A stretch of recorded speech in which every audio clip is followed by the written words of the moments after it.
हरि ओम। पिछले सत्र तक हमने किष्किंधा कांड देखा था और उस कांड के अंत में हमने ये कथा वहां तक पहुंची थी जब सारे वानर लोग समुद्र के सागर तट पर पहुंच गए हैं और इस विचार में मग्न है कि क्या किया जाए, कैसे। उनको संपाति ने बताया था कि सीता जी जो है वो अम, लंका में हैं और संपाति को दिख रही हैं, लेकिन उन्होंने कहा कि वानरों को तुमको नहीं दिखेंगी।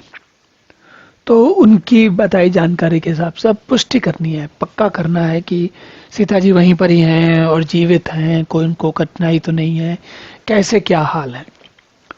तो ये सारी बात होने के बाद ये भी तय हो गया कि तय क्या हुआ, लगभग बात हुई कि हनुमान जी जो है वो जाएंगे। तो सुंदर कांड का आरंभ देखिए वहीं से होता है। सबसे पहले मंगलाचरण। तो आरंभ में श्री गणेशाय नमः, श्री जानकी वल्लभो विजयते, श्री रामचरितमानस, पंचम सोपान, सुंदरकांड। अब अन्य सोपानों की तरह यहाँ पर भी देखिए मंगलाचरण में क्या कहते हैं तुलसी जी। हर बार कोई नए रूप में भगवान के मंगलाचरण करते हैं, वंदना करते हैं। सुंदरकांड की वंदना देखिए कितनी सुंदर है। तुलसी जी गोस्वामी जी लिखते हैं, शांतम शाश्वतम अप्रेयमम अनघम निर्वाण शांति प्रदम ब्रह्मा शंभु फणीन्द्र सेव्य मनिषम वेदांत वेद्यम विभुम रामाख्यम जगदीश्वरम सुरगुरुम माया मनुष्यम हरिम वंदे अहम करुणाकरम रघुवरम भूपाल चूड़ामणिम। तो इसका आज इसकी इसी का आनंद लिया जाए। सबसे पहले क्या कहते हैं तुलसी गोस्वामी जी, क्या कहते हैं? शांतम शाश्वतम अप्रेयम अप्रमेयम अनघम निर्वाण शांति प्रदम। तो जैसा हमने पहले भी कई बार इस बारे में चर्चा की है, देखिए तुलसी बार बार हमको भगवान के जो निर्गुण रूप है उसके बारे में बताते चलते हैं। कैसे, देखिए यहां पर कैसे कहते हैं, शांतम। शांतम का मतलब है जहां पर चिर शांति है, सब कुछ हो जाने के बाद। जैसे हमारे जीवन में जब हम कोई किसी काम में बहुत व्यस्त रहे और जब वह काम समाप्त हो गया तो क्या होता है, एक लंबी सांस लेता है व्यक्ति और कुर्सी पर, सोफे पर या जो भी जैसी व्यवस्था होती है उस हिसाब से थोड़ा आराम की मुद्रा में बैठ जाता है। तो क्या कहता है, शांति हो गई, चलिए शांति हुई करके। इस प्रकार से हम कहते हैं शांतम शांतम शाश्वतम। शाश्वतम जो शाश्वत है, शाश्वत का मतलब है हर काल में है।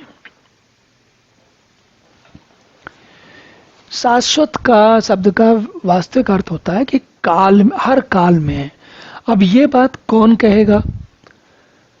जैसे सोचिए कि परमात्मा भगवान वो भी कोई मनुष्य की तरह होते तो वो थोड़ी कहते कि मैं शाश्वत हूं। क्यों नहीं कहते? क्योंकि शाश्वत होना किस बात पर निर्भर करता है कि व्यक्ति, जैसे हम जितने भी व्यक्ति हैं या जो भी जीव हैं उन सभी का जन्म होता है और मृत्यु होती है। या इसके अतिरिक्त इवन यहाँ तक कि शिलाएं, मिट्टी, पौधे, सबका वही हाल है, जन्म भी होता है और मृत्यु भी होती है। तो जो कुछ भी भौतिक जगत में दिखता है वो सब शाश्वत नहीं है। और इसीलिए परमात्मा को, जो कि भौतिक जगत का भी आधार है, मतलब देखिए इतना तो फिजिक्स के साइंटिस्ट जो लोग हैं, वैज्ञानिक लोग हैं, वो भी जानते हैं। वो क्या कहते हैं? कहते हैं बिग बैंग होता है तब जो है सृष्टि आरंभ होती है। वो क्या कहते हैं, बिग बैंग के बाद से बहुत बड़ा विस्फोट हुआ और ये नाना प्रकार के ग्रह, तारे और उसके बाद उपग्रह और ये सारी जो सारा का सारा जो ये जगत दिखता है वो दिखने लगता है। लेकिन शाश्वत का अर्थ है जो जो जीवन के आरंभ होने का विस्फोट होता है उसके भी पहले हो। मतलब शाश्वत वो है जिस पे काल लगे ही नहीं, समय लगे ही नहीं। और समय किस पर नहीं लगता? समय क्यों समय लगता है? जब दुनिया बननी आरंभ होती है, संसार बनना आरंभ होता है, तब समय चलता है। और जब दुनिया विलीन हो जाती है, जिसको हम प्रलय कहते हैं, या शांत हो जाती है, या तब क्या होता है? कोई जगत नहीं होता, कोई तारा नहीं होता, कोई ग्रह नहीं होता, ग्रह पे किसी जीवन नहीं होता।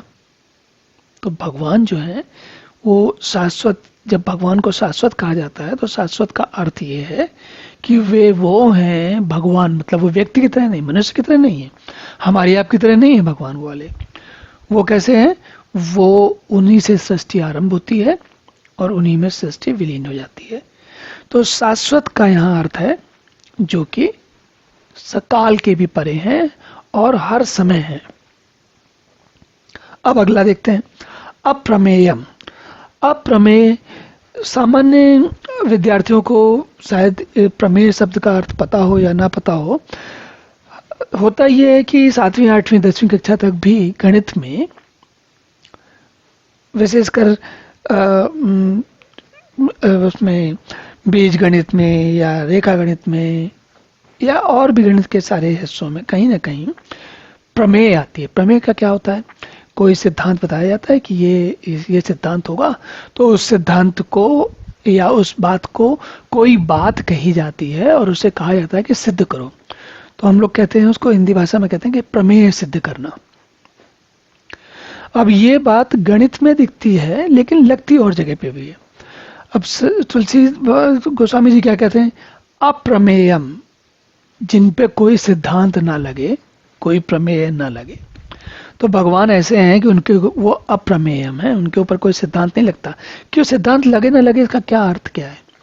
इसका अर्थ सीधा सा ये है, सिद्धांत लगता है मनुष्य के, जो मनुष्य में या जगत में जो चीजें दिखती हैं उनका, उनके ऊपर लगाया जाता है और उनका कुछ कर सकते हो। जैसे वो कितनी कितनी दूरी, कितनी तेज गति से चलोगे तो कितनी दूर तक कहाँ पहुंचोगे, इन सब से, इस प्रकार की बातों के लिए सिद्धांत लगते हैं। लेकिन परमात्मा के लिए न कोई दूरी है और न कहीं आना जाना है। तो और जो भी सिद्धांत है, फिर से मैं कहता हूं, वो सारे भौतिक जगत में लगते हैं। परमात्मा भौतिक जगत से भी परे हैं, इसलिए उन पर नहीं लगते। राम जो है वो उससे भी परे हैं। तो राम क्या है? स्वयं परम ब्रह्म परमात्मा है। उसके बाद कहते हैं अनघम। अप्रमेयम अनघम। अनघम का क्या अर्थ है? तो अनघ, संस्कृत में एक शब्द आता है अघ। अघ का मतलब है ऐसा चीज जो आपको ना अच्छी लगे, जो खराब लगे, जो जिससे आपको अरुचि हो, जिससे आप दूर भागना चाहो। अनघम, तो आ से आ प्रत्यय लग के बन गया अनघम। अनघम का अर्थ है जो चीज कभी भी आपको बुरी ना लगे। तो भगवान ऐसे नहीं है जो आपको कभी बुरे नहीं लगेंगे। कभी हो सकता है आपको किसी किन्हीं हिंदी फिल्मों की याद आए जिसमें भगवान से कोई हीरो शिकायत कर रहे हों, हीरो या हीरोइन की, आपने हमारे साथ कितना गलत कर दिया है, क्या है। तो उनके वह ऐसा लग सकता है आपको कि भाई उनको भगवान नहीं अच्छे लगते, पर उन्हीं फिल्मों का अगर आप याद करेंगे तो बाद में भगवान उनको भी समझ में आ जाते हैं। तो भगवान एक ऐसे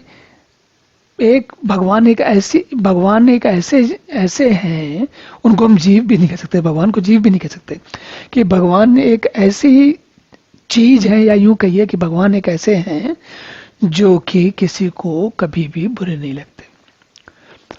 निर्वाण शांति प्रदम। निर्वाण शांति मतलब निर्वाण का अर्थ होता है जिसमें वाण न लगा हो। वाण लगता है, वाण लगने का क्या अर्थ होता है? वाण लगने का मतलब तो कोई कष्ट हो रहा है, कोई दुख है, कोई शारीरिक मानसिक कष्ट है।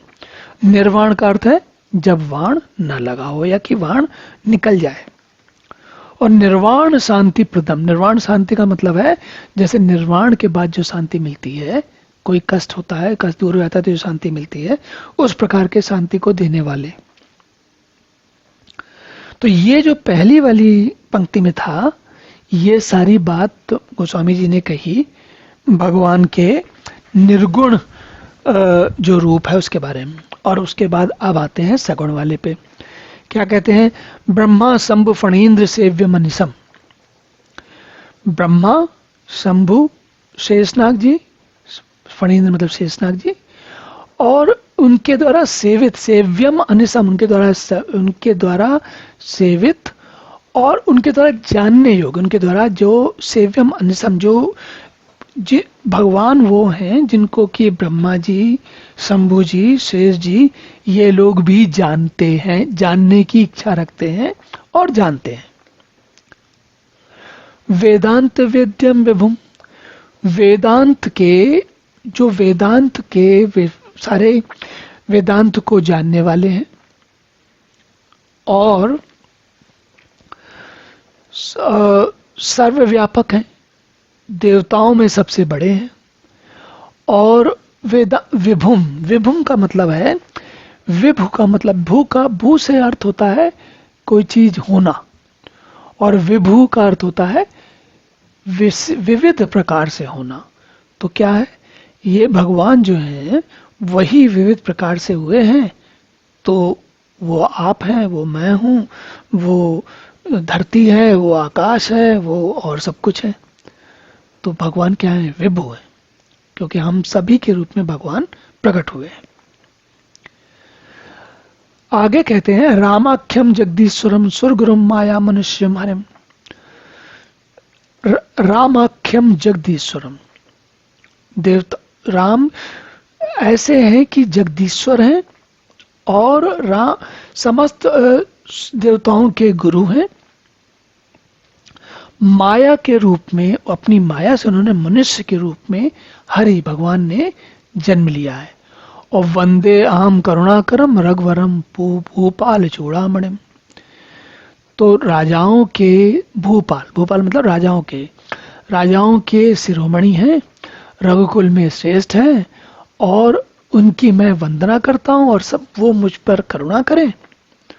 और रघुवर, रघुकुल में, रघुकुल में, रघुवर का अर्थ होता है रघुकुल में जिनको चुना जाए। तो रघुकुल में किसको चुना जाएगा, दशरथ जी या रघु को तो सुना ही जाएगा, लेकिन उनसे भी अधिक किसको चुना जाता है, भगवान राम को। तो रघुवर इसलिए है, और ये सब इन सब की वंदे हैं, मैं वंदना करता हूं। तो तुलसीदास जी ने, गोस्वामी जी ने कितना सुंदर वंदना की है सुंदरकांड की। और तुलसीदास जी कितना कैसे अद्भुत कवि हैं, इसका तो आनंद ही कुछ और है। चलिए अब यहीं विश्राम करते हैं आज के इस सत्र में। अब अगले सत्र में पुनः मिलेंगे, तब अगला मंगलाचरण इसके बाद देखा जाएगा। तब तक के लिए हरि ओम।